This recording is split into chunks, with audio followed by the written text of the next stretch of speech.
Good evening, and thanks for joining TI Technologies webinar tonight, focusing on STEM behind sports, where we're really excited to showcase a few new activities for both the TI-4 Plus platform as well as the TI-Nspire technology. My name is Mike Houston, and I'm the moderator for this event. I teach algebra and calculus near Pittsburgh, where I use TI technology to make tough-to-teach, tough-to-learning concepts accessible to all my students.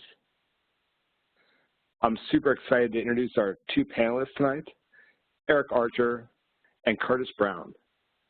Eric is the Market Strategy Manager for the worldwide science and STEM education markets for Texas Instruments. He continues to lead the efforts for the development of content-based STEM programs such as STEM Behind Hollywood and STEM Behind Health. Thanks so much for being with us, Eric. Thank you.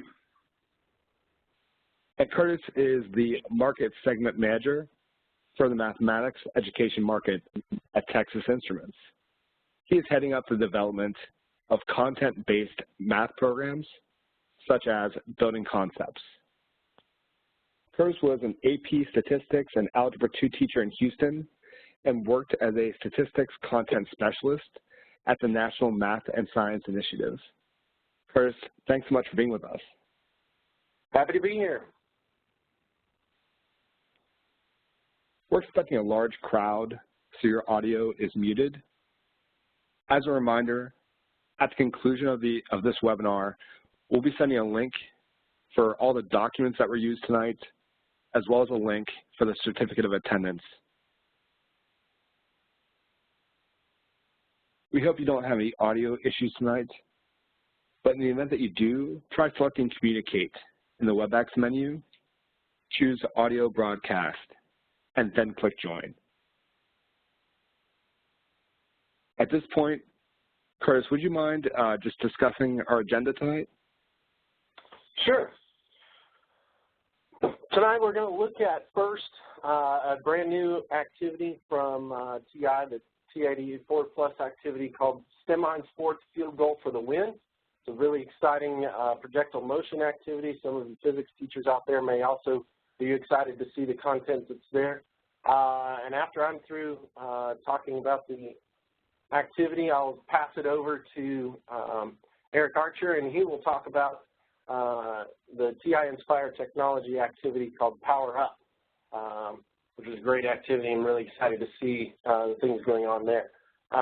Finally, we're going to look at the online resources and do a webinar giveaway for a complimentary registration for T-Tube International Conference this coming spring in Chicago. Thanks so much, Curtis. And Eric, would you mind just talking through some of our expected outcomes tonight and takeaways? Yeah, absolutely. So some of the outcomes we want to do tonight with all of you is we want to explore this graphical investigation of a successful winning field goal, kind of understand the math behind it, and investigate it algebraically, although Curtis is going to share with you several approaches that this one activity enables from algebra and geometry and middle school as well. So it's pretty cool. He's got a bunch of content available for this particular 84 activity. It's something that I've not seen done before, and it's very exciting. On the TI-Nspire side, we're gonna show you how you can have your students compete in a virtual triathlon where they compete with one another on time. And so this is also a newer approach to learning as far as we're concerned. That's very exciting, and we can't wait to show it to you. Along that path, they're going to learn about concepts related to work, energy, and power. We're trying to make this activity a middle school physical science activity, but it's also very applicable for a high school physics classroom as well. So two different platforms tonight. We're doing 84 and Nspire, and we're doing two different activities. So we got a lot to cover, and it's going to be a lot of fun. So just stick with us. That being said, Curtis, it's all yours. All right. how exciting. Let's see, make sure that I get the right piece up here and share my screen. There we go. Just confirm, Mike, you can see everything okay? We're ready to roll? Looks good. Fabulous. Well, this is the STEM Behind Sports landing page on our education.ti.com website. You can go to the website stembehindsports.com, and that will land you here. It's really just a brief introduction to the two activities we have under this campaign of STEM Behind Sports, looking to bring math and science together and make you stand up and cheer. And on that note, I want to jump into the Field Goal for the Win activity. Like I said earlier, this is the TI-84 plus CE activity. And I mentioned briefly at the start, and I want to pause before I jump in too far, that this is kind of along the lines of projectile motion. We're going to look at some things from that regard. But before I do, I want to pass the science teachers a little something to look at while we're talking 84 stuff. On TI-Nspire.com, if you go to education.ti.com and click on the activities drop down and click on Science Inspired, you can get to a series of physics activities that also explore some of the things that I'm going to be talking about here. So the projectile motion things are available to you guys as well for the Inspire platform. So this series of activities, there are three of them that we've written. As you can see, we've got a middle grade Algebra 1 version of this activity. I'm going to be primarily looking at the geometry version of this activity tonight, although I want to show you a few of the differences both between the middle grades and the Algebra 2 activity, the different things that we introduced in each of those. But first of all, I want to hit start here just to give you a place to start. This activity is web-based. The idea is that students and teachers can interact with this activity on the web along with their handheld calculators, although we do provide paper versions of student and teacher notes that I'll be showing you in a little bit. So here's the location where you can download all of the files directly. And we'll jump into the geometry activity. And the intent is to build some problem-solving skills for students to use as they manipulate linear and quadratic equations to get a field goal up and over the crossbar. That's kind of the goal of this. And we're going to investigate a particular kick and then some student input kicks. So here's the story. 4 seconds to go in the big game. Scores 27-28, and you are behind. You have a 50-yard field goal to win the game, and your task is to come up with a mathematical model that demonstrates kicking a field goal to win the game.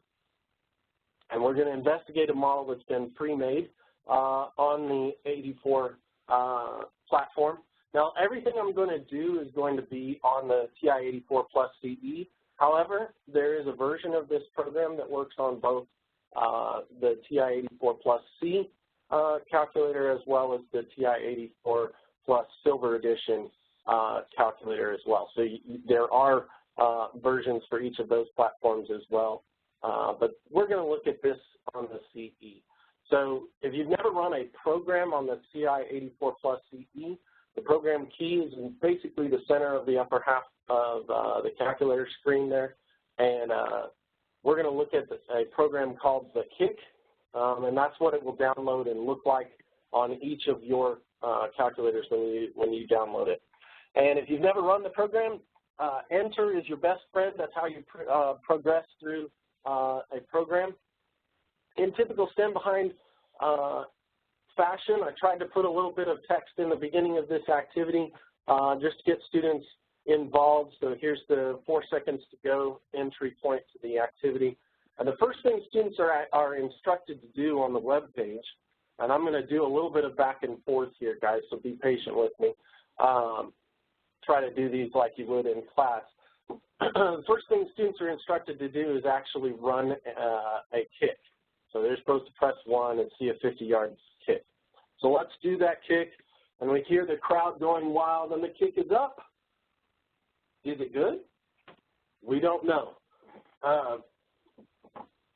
There's some things we can do to figure that out, but the first thing we ask is it good? Make a prediction. Check it out, and let's keep moving. So we'll investigate some things on the screen. Once they've done that, students are instructed to hit trace. And now this is kind of where the middle grades activity differs from the high school versions of this activity. In high school, we jump straight into the graphical investigation of what do those three variables in the lower left-hand side of the screen mean. Students kind of guess all about all different types of things, but eventually the discussion lands on, hey, as I move this up and down, it looks like X seems to be involved with distance downfield, Y seems to be involved with height, and time, T must then be time. And that discussion happens in every grade level, in every part of the country, across the country where we've shown this activity. Students eventually land on those things pretty quickly. And so we have that brief discussion about the things that we're interested in this activity. And then the next thing we're actually going to do is trace to where the ball is somewhere close to 150 feet downfield. I didn't see the chat box go wild, but one of the comments that we always have as we start looking at this is, okay, so you've got yards on the back screen of this thing. We know that football we deal in yards, and yet your axes are in feet. That's because most of the velocity we're going to be using in this activity are going to be in feet per second. Yards per second just didn't seem to make a whole lot of sense to us when we were writing the activity, so feet per second it was. And so we're going to investigate 150 yards down, or 150 feet downfield, which is 50 yards. And notice we can't land on that directly. So the question remains, did he make it? Because at 147 feet downfield, it's 12 feet in the air. And at 152 feet downfield, it's only 7.8 feet in the air. The crossbar is at 10 feet. So how can we kind of investigate that? In the high school, we continue to use that trace mode and investigate this a little bit further by making some educated guesses. So I know that it was pretty close to 2.8, so I'm going to guess 2.81, and that's a little bit further downfield, but maybe not quite far enough, so I'll guess another value, say 2.85. And that gives me right at 150, and it's just below the crossbar, but hey, it's just a little bit farther than 150 feet downfield, so could we get a little bit better?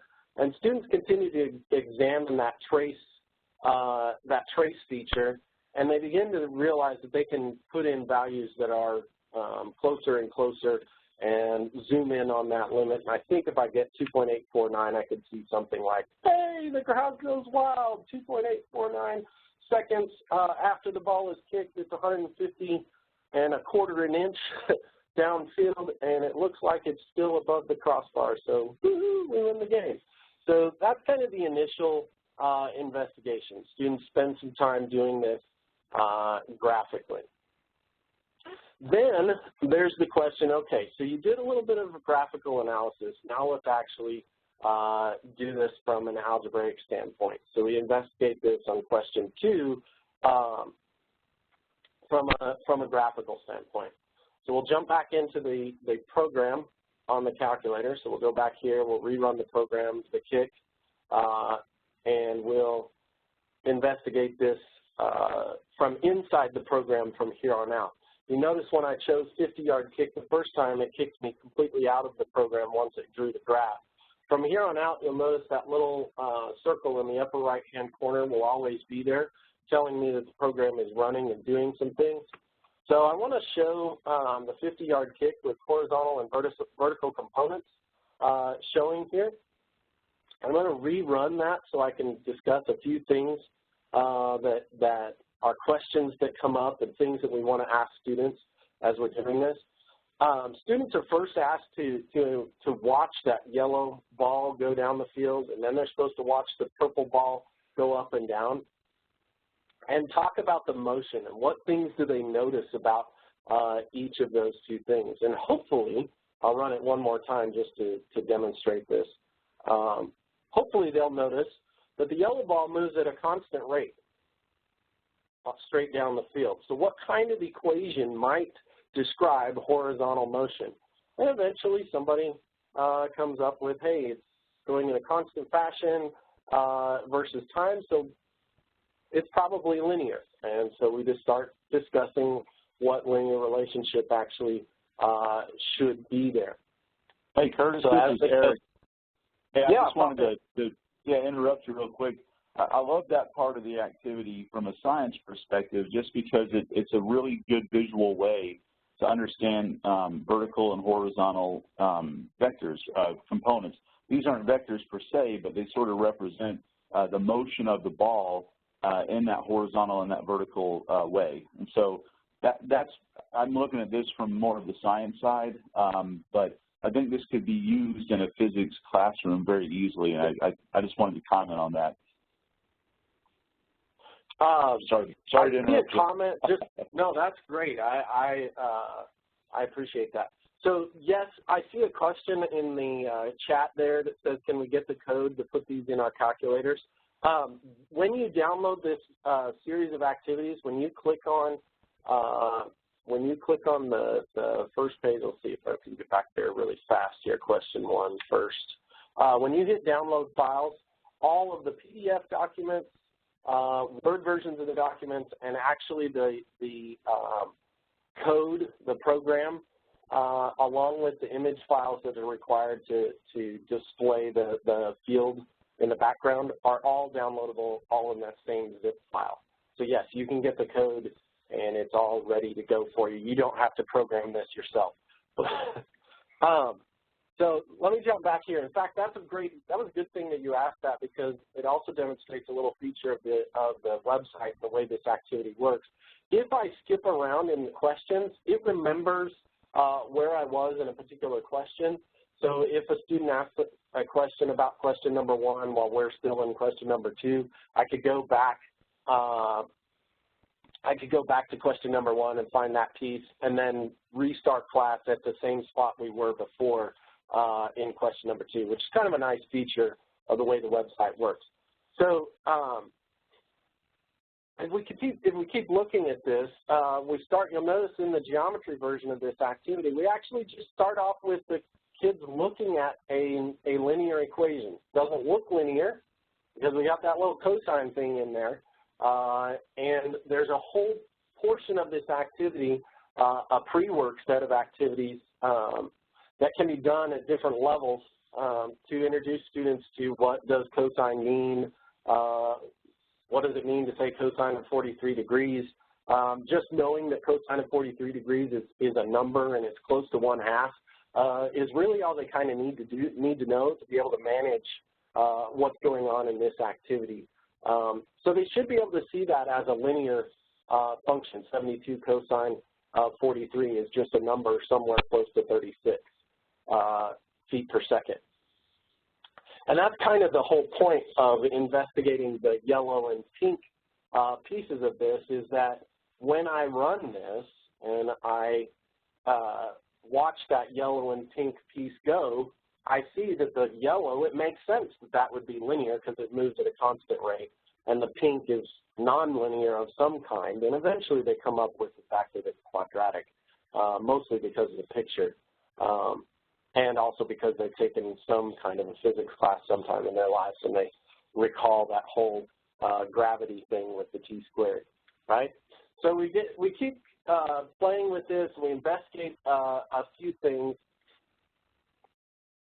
and the students actually do some algebra and solve that equation for when x of t is exactly 150 degrees.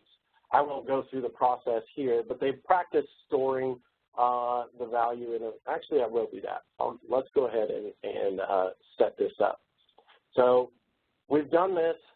Now we want to go and we want to exit and explore this activity. I want to explain a couple of more things about the menus in this activity, and then we'll go do that calculation. I've put in a quadratic formula because we are eventually going to look at the quadratic piece of this. So students are going to need to be able to input some values for the quadratic formula. But there's two kinds of exits here.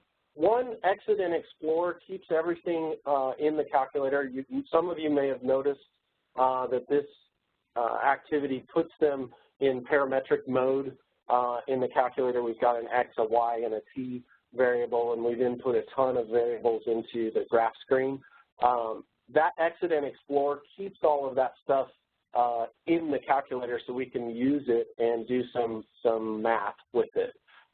This quit option here actually pushes us out to the calculator, means we are done playing with the activity, and it resets the calculator to a basic default state.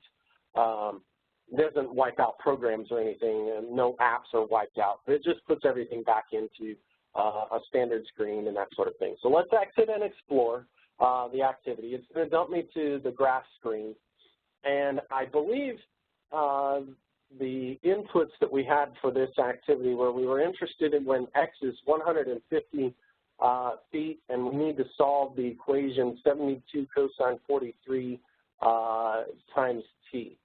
And so we could probably do a little bit of math on the home screen of the calculator here by hitting second quit.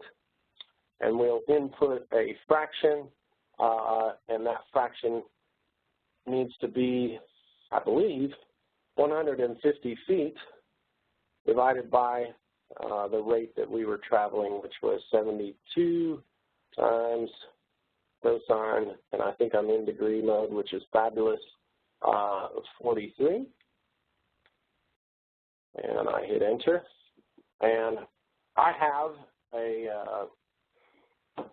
value here, and that value is 2.8485 seconds. And I can store that value, which is a really valuable feature, really valuable skill for students who are taking, say, a calculus class or preparing to move on in their education where they don't want any intermediate rounding. Storing values in the calculator is a really handy thing to remember to do. So in the activity, it says to store the answer as F, so we'll do that. And then we'll move and we'll jump up to the trace feature. So we'll go back up here to trace, and we're going to use that value F, let's see, alpha F, and in front of 800 people nationally, I hope this works. Woohoo! At exactly 2.8, well, pretty close to 2.848598 seconds. The ball is 150 feet downfield, which is 50 yards, and it is about a half an inch above the goalpost. So the crowd can cheer. We did make it, and we win the game. Woohoo! That's the fabulous and exciting piece of that. However, you'll note that that was only question 2. So what are we going to do in question 3? And jump into question 3, and it says, so you did figure out that you win the game. However, we could investigate this from a slightly different angle. And we go in and we introduce the quadratic piece of this, which is where this kind of gets interesting. It gives some students a little bit of background with the 32 feet per second as the coefficient for G. We give them enough information to be able to manage the vertical component of this activity. And you'll note, once again, we gave them the equation here because we're looking at this as an early in the year geometry activity, so it's kind of the first time they've seen some of this stuff. And so we want to remember that they don't necessarily have all the tools, and we're trying to help them out as best we can to investigate this activity from a quadratic standpoint. We want to take out the sine and cosine piece as much as we can. So we're just saying, hey, sine 43 is a number relatively close to 0.5. If you want to investigate that a little bit more, we've got a calculator activity to do that. And then investigate this from the quadratic standpoint. Finally, I want to jump to the extensions piece of this activity. So I think there's some really fun stuff to do here as well. Students can go back. In fact, I will go to the activity now. And the only thing here, I want to go back. Oops, there we go. The kick. Run this and re-enter into the activity. And this time, let's look at a couple of other things there's a section called Custom Distance and Kick where students actually get a chance to input their own distance, input their own velocity, input their own angle, and they play with those pieces and discover values that make the kick work, values that make the kick not work. But I want to investigate number 4 here, which corresponds to the second extension in the activity. You'll notice there's actually 2 sets of extensions in the activity, and we should hear some crowd chants of defense, defense, defense, because we're interested. Okay, so we can make a field goal. We can find out what angles help us actually get there. But then, remember, there's those big guys up front jumping up and down trying to block this thing. So there's an extension in the activity to investigate. Okay, well, let's check out I don't know, what's your favorite number, 45? That's a great number, 45-yard kick. Maybe we only kick it at an angle of, I don't know, 27 degrees. And from 45 yards, surely 80 feet per second will get us there. However, the defense can rush in at a particular amount. We gave them between 1 and 2 yards as close as they could rush. Remember, you kick from 7 yards behind the line of scrimmage, so maybe the defense rushes 1 yard, and these guys are really good. They can jump and reach 9 feet up in the air. So this time, we're going to look at the activity, and, whoa, it looks like we made the field goal, but that little red bar that's there in the front is our defense. And so we can go in and investigate whether or not the defense has the ability to block the kick. And we look at the height that the defense jumps, and we look at times, and we do a lot more of the same kinds of investigation, but based on the defense blocking or not blocking the kick. So I want to now jump here and point out some of the little differences between the way the middle grades activity jumps and the algebra activity. I think the algebra extension is probably going to be the easiest thing to look at first. In the algebra portion of the activity, you'll note that what we do here is actually introduce the triangle, let the students work with the trig ratios, and get things set up from that regard. So students actually have to solve for the equations that we were giving them previously in geometry, and then they carry out the algebra to solve for the quadratic and solve for the linear. That's kind of the way the algebra extension works. Some of you are looking at this and going, okay, wait, middle grades, what are they going to do in middle grades? Because all that parametric stuff and all the quadratic stuff is a little bit beyond them. That's absolutely fine and true statements, but what we tried to do here is to investigate at the middle grades level graphically primarily. So instead of jumping in and asking them immediately what do X, Y, and T mean and doing all of the trace feature, we actually go in there and we do kind of some investigation by doing their own custom kicks first. And then they can explore what do X, Y, and T do and how does that change each time that I input different velocities. So in the middle grades, we start with when you're kicking a football, what things affect how far it goes down the field? And kids give all kinds of crazy responses, which is fabulous. They're really thinking and getting in deep. But in this case, we pretty much are only caring about how hard did he kick it, the angle that he kicked it at, and gravity. Those are kind of the things that we're going to look at. And then we give them one to look at, some specific set of values to put in, and then we give them a range that they can play in, and they spend some time exploring kick options and did I make it, did I not make it, how does it look, what does it look like. Then we introduce X, Y, and T and let them kind of play with those values. So that's kind of the way the middle grades goes, and the middle grades activity only gets up to the linear portion. They don't investigate the quadratic portion in the questions that are asked in the middle grades. So it's all based upon the horizontal distance downfield, and they're solving that linear equation. And the first time we took this out, we walked in and had given the students the day before a couple of pre-assignments. One of those pre-assignment activities for middle grades was to investigate what does this sine and cosine thing mean. Now, we're not intending here at all to give students the trigonometry behind these values. We're really just wanting to demystify the equation that they're seeing there. And they do notice some really fun patterns as they go through the calculator and realize that cosine and sine have this really cool relationship. And you'll notice we purposefully picked a few angles here so that some of the nice little features of cosine and sine, I mean, remember, we're just trying to kind of get the kids a touch. Now, this isn't required to do the activity, but it did put to rest some of the students, wait a minute, what is that funny-looking cosine thing in the front? And we did the same thing for parametric equations.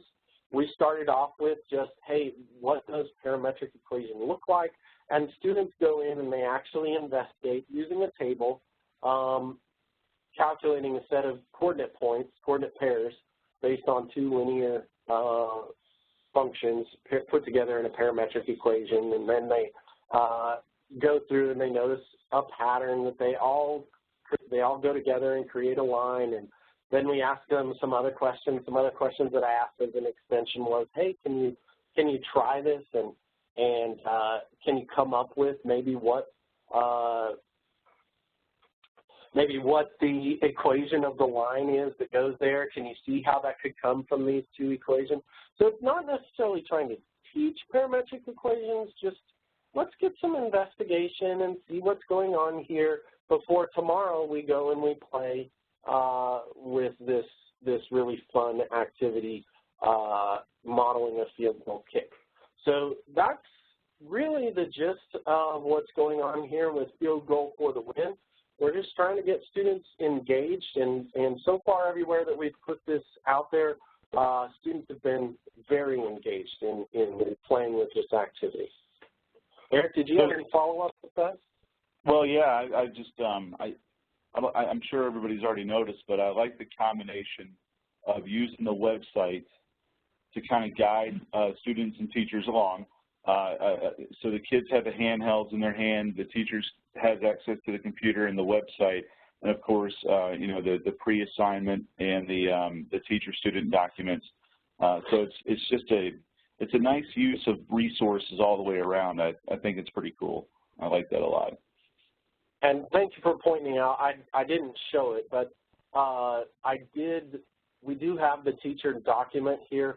And I know for myself, I had to sit down and really concentrate about the things that I had kind of back in my mind that I've kind of established from a long time ago, that I wanted to be sure that we had a really nice, solid mathematical background for the model. So we actually put this explanation, this one-page explanation in the activity to kind of give teachers some what I'd like to call horizon knowledge for showing this activity to the students and being able to work through and give them feedback as they work this activity and be able to lead that discussion with a really nice, solid, confident background. And this activity, of course, the answers are in here woven through and sort of expected responses, what sorts of things you should hear students be saying, and some notes.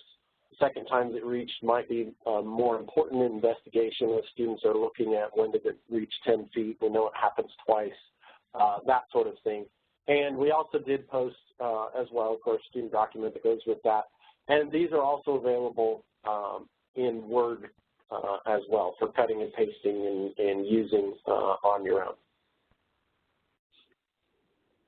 The only other thing I had a question about, Curtis, is who is the big fella on the website? Who is the big fella on the website?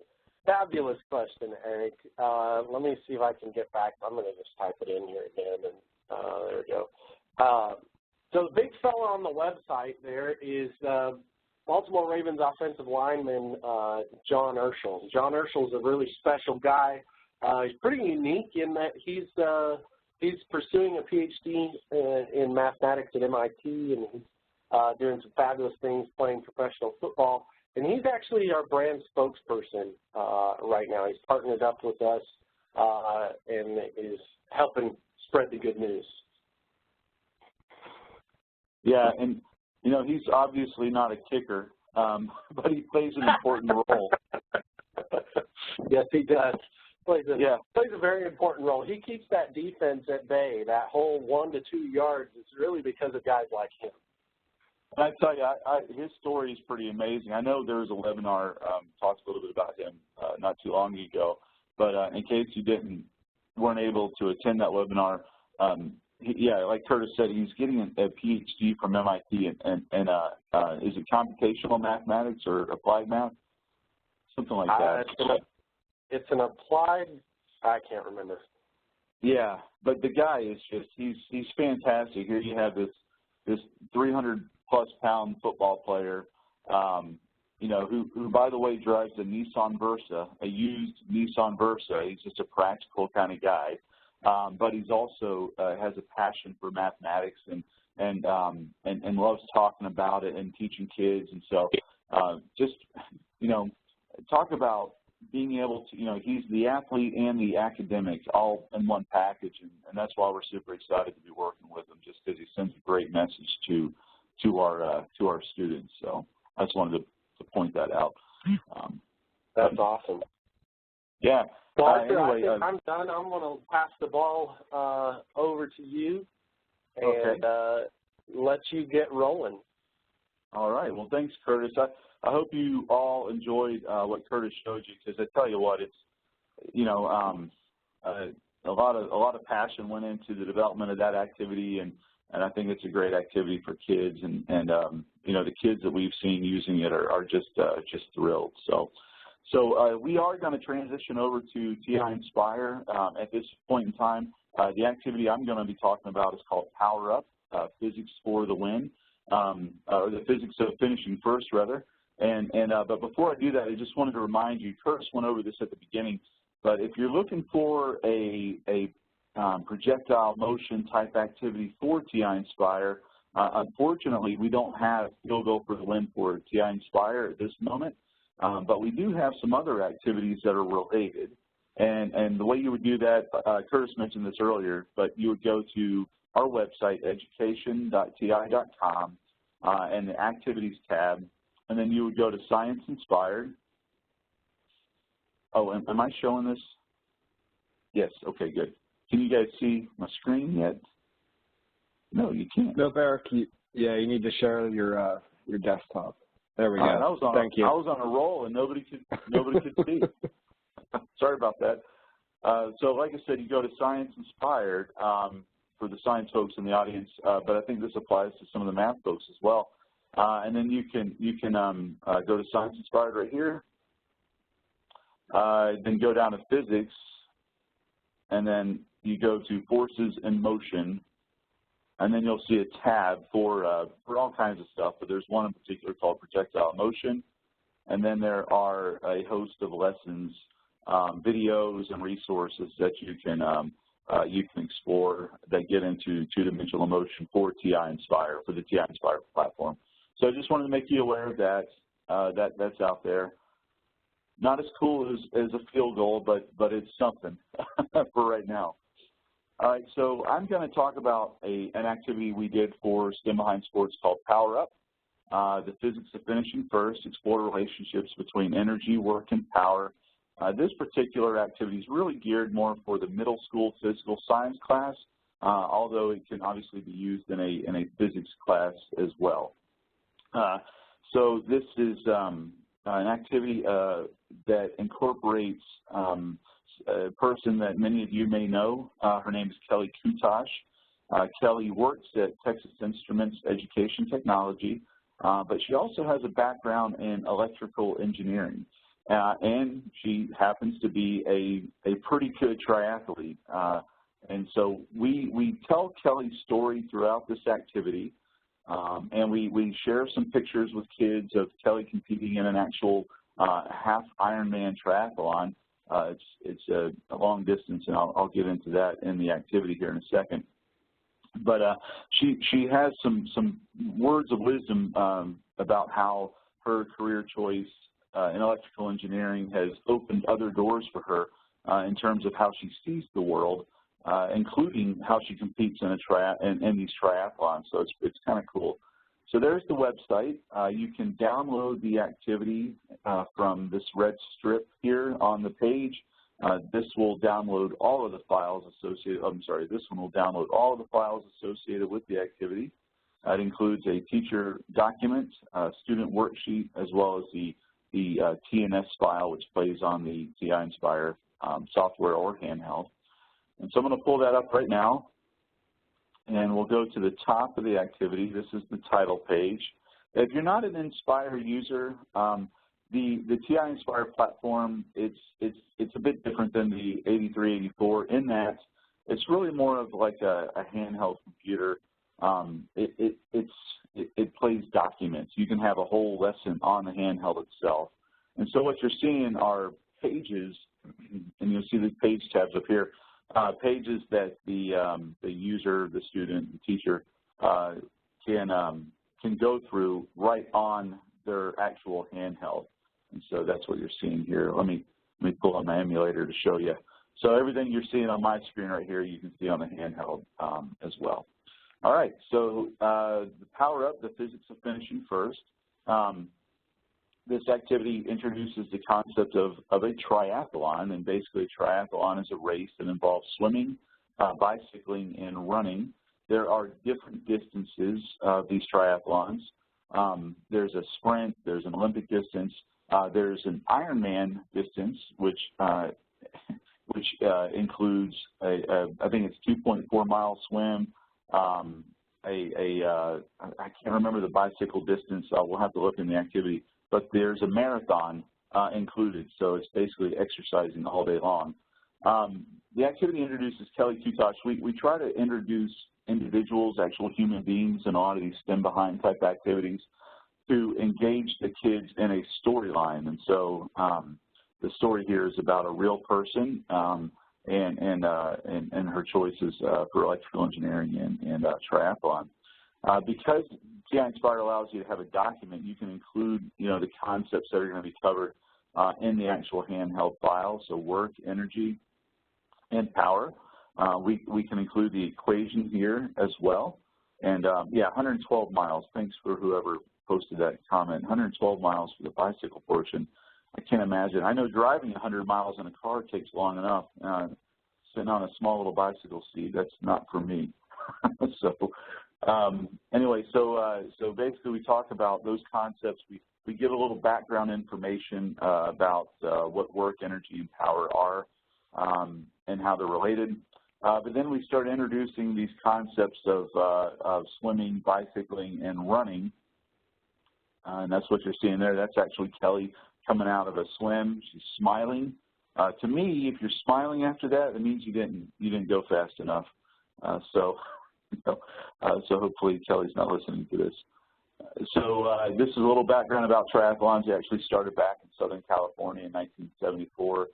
This gets into, the sprint distance, the Ironman distance, and then in Kelly's case, she did a half Ironman, which is half the distance of a regular Ironman. So it's a distance of 70.3 miles or 113 kilometers if you're from Canada. So we asked Kelly about her degree in engineering. In this page, we're just introducing a career here. A lot of students don't know what they want to be when they grow up. They don't have the context to know what a doctor or electrical engineer or a computer programmer or you name it, what they do. And so all of the STEM behind activities include some reference, at least some reference to career choices that kids, have exposure to in the lessons themselves. Of course, we embed assessment questions here. We're just trying to, get the kids interested in knowing more about engineering. So for Kelly, she became interested in triathlons because a friend of hers encouraged her to try it.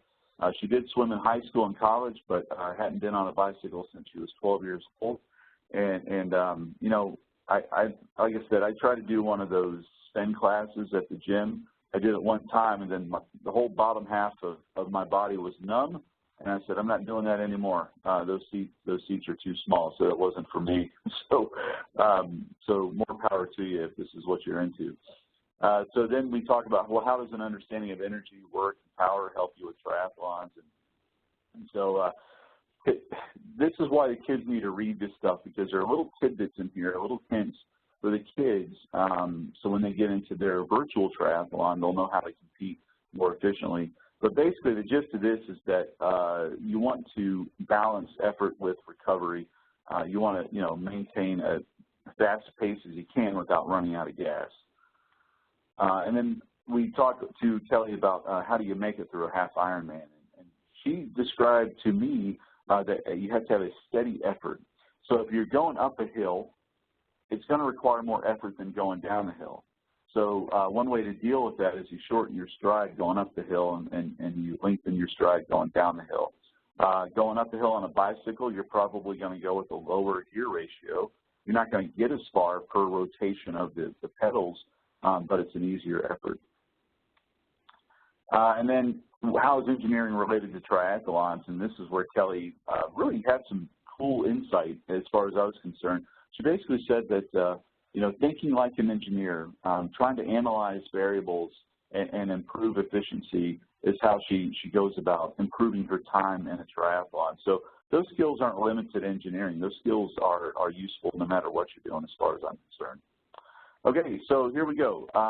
Now we're on the virtual triathlon part. And the order of events in a triathlon, you swim first, then you bicycle, and then you run. And so you must swim 1.9 kilometers. To get the best time, you must deal with the current of the water as efficiently as possible. And so there's some more hints here. Hey, how does Kelly deal with this? Well, if the kids actually read the content, they'll know. If they skip that part, then they may not get the time that they want. So here we go. Here's Kelly in the water. The direction of the current is with her position. And so if I hit long stride here, you'll see Kelly disappear off the handheld screen. She gets a time. We got an efficient time, and let's keep going. So I'm going to press anywhere, tap anywhere on the page. Now she's swimming against the current. Let's go with a shorter stroke.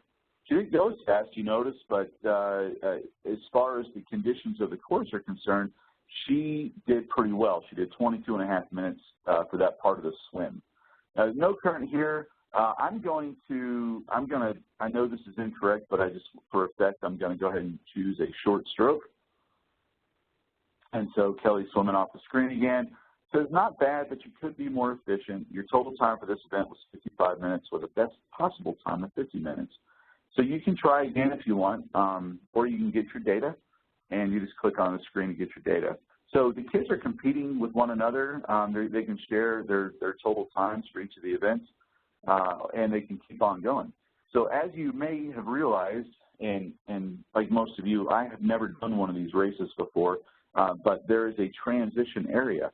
And so after Kelly swims all that distance, now she's got to run to her bicycle, get her helmet on, get her shoes on, grab her bike out of the bike rack as quickly as possible. So there's transition area 1. And now she has to bicycle. And so much like the first one, you're given different conditions of the course. And I'm just going to pick randomly here, medium gear ratio. So it's not bad, but you could be more efficient. Here's a flat part of the course. Let's go with a high gear ratio here. Same kind of feedback. Not bad, but you could do a little bit better. And uphill, I know I'm probably going to go with a lower gear ratio. And it says, good job, you had an efficient time on that part. Gives me my total time here, 175 minutes out of the best possible time of 160 minutes. And when I click here, you'll notice that we have the swim data and we have the bicycle data. So far for the course, we have our total time right here.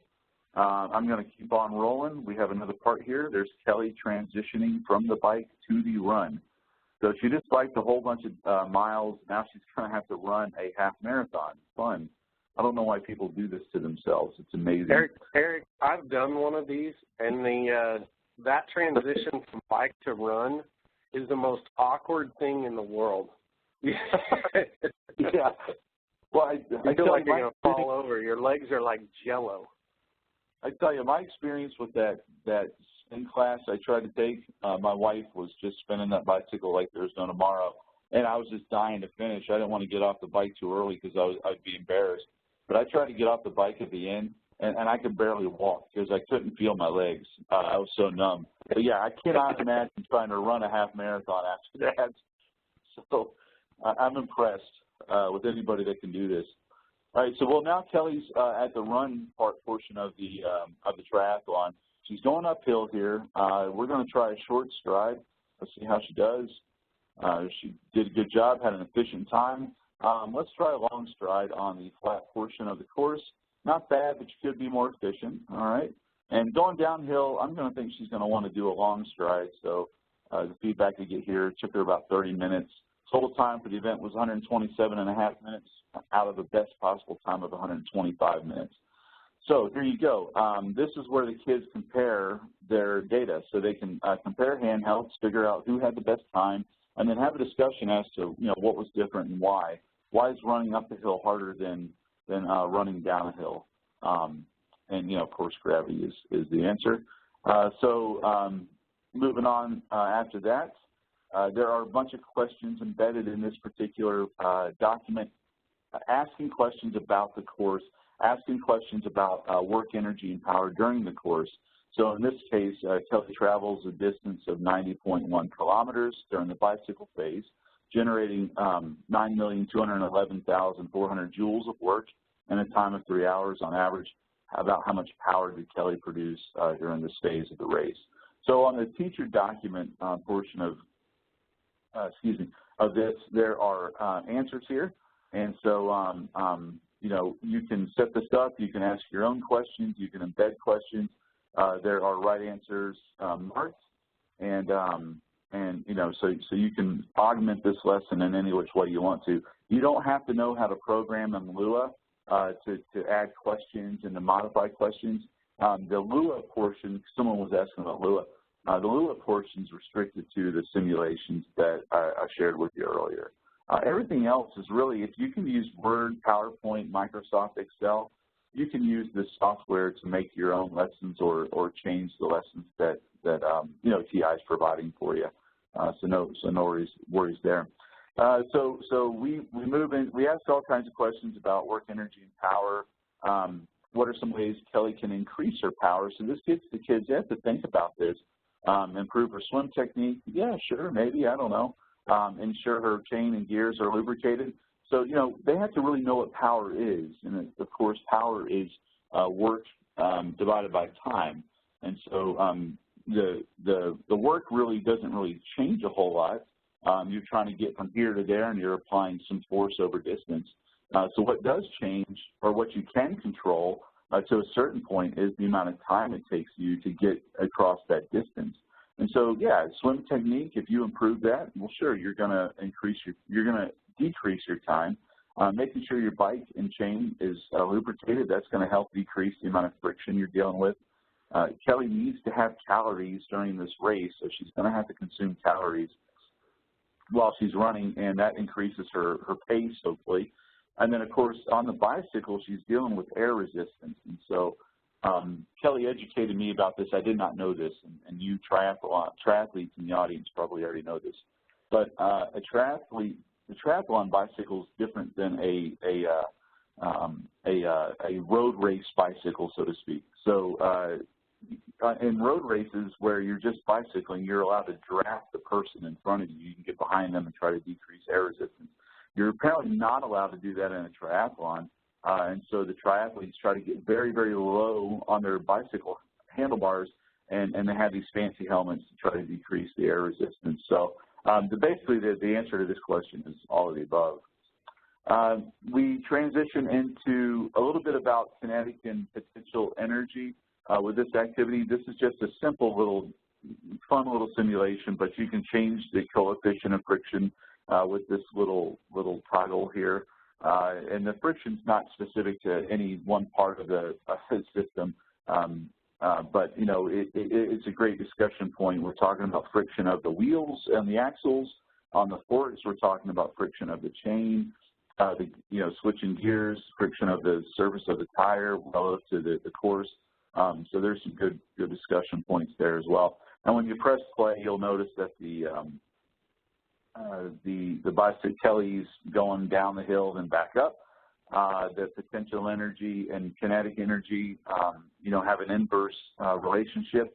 The total of those two should equal what's left in the total energy, and some energy was lost because of friction. And so that's a fun little simulation that the students can play with, and it helps them understand the relationships between total energy and kinetic and potential energy, as well as work done by friction, which is different than work done by Kelly trying to get across the course. And then the lesson has some follow-up questions related to that simulation. So the kids participating in the simulation generates the experience, and then the questions are related to the experience that they went through. They have to answer the questions based on the virtual experiment, if you will. Let's see. And then finally, we get to the end of the activity, and there's a congratulations. Kelly's on the gold medal podium. And by the way, if you see Kelly, she's humble. She won't tell you this, but I'll tell you. If you see her at T-Cubed or some event, she actually qualified for Worlds, which is a big deal. So she's the real deal when it comes to triathletes. You should talk to her about that. But pretty impressive, I tell you what.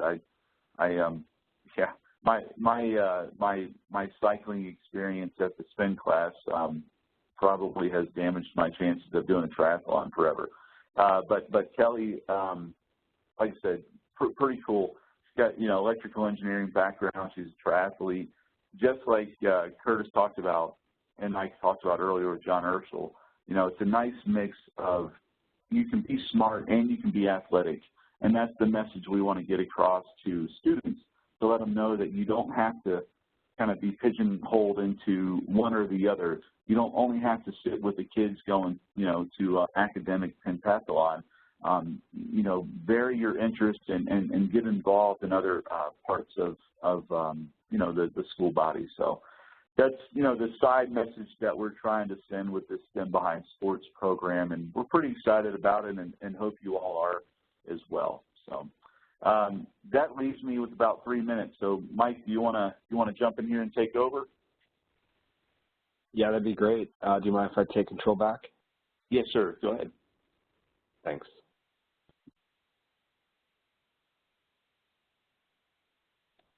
You guys have been great tonight and asked a lot of questions. So as we begin wrapping things up tonight, if you do have any last-minute questions, maybe for Curtis or Eric, please try and get those asked. I know they'll do their best to get any of those questions answered. When you leave the webinar tonight, a brief survey will automatically appear, and that survey helps guide us for future online events. So please share your thoughts. We definitely listen to your feedback in that post-webinar survey. We have a current contest called Math for the Win. It's wrapping up September 17th. You can learn more by going to www.mathftw.com for more information. I believe at the beginning of the webinar, Curtis mentioned that we're going to be giving away a T-Cubed International Conference registration to one lucky winner tonight. And I think it was already mentioned a little bit, but the International Conference is this great way to connect with other educators from around the globe, literally not just the United States, but really around the globe for a few days of some of the best professional development that I've ever attended. So you can learn more about a piece of technology or pedagogy or content. Tonight's lucky winner is Judy Ramy. So Judy, congratulations. We hope to see you as well as everyone else at the T-Cubed International Conference coming up here in just a few months. Feel free to continue the conversation that was already started tonight on any of the major social media outlets. To receive a certificate of attendance, please click the link in the chat window. Also listed is a link for the documents as well that were used tonight. Again, the activities can be downloaded from our website, but I've tried to save you a little bit of time, and those activities are in that documents link as well. If you're watching this on demand, go ahead and copy that link into your favorite browser and then press enter, and you should be able to get a certificate for watching this webinar. If you had any questions that for one reason or another we didn't have a chance to answer, please feel free to give us a call or send us an email, and we'll definitely get back to you. Thanks so much, Curtis and Eric, for sharing your thoughts and all your experience and hard work in getting these activities to the point they're at now. So I know that I'm not the only person that was excited about this. So thanks so much. I really appreciate it. You're welcome. Thank you. It was a blast. Yeah, that's fun. Thanks again, everyone, and we hope to see you back online next week. Have a great night.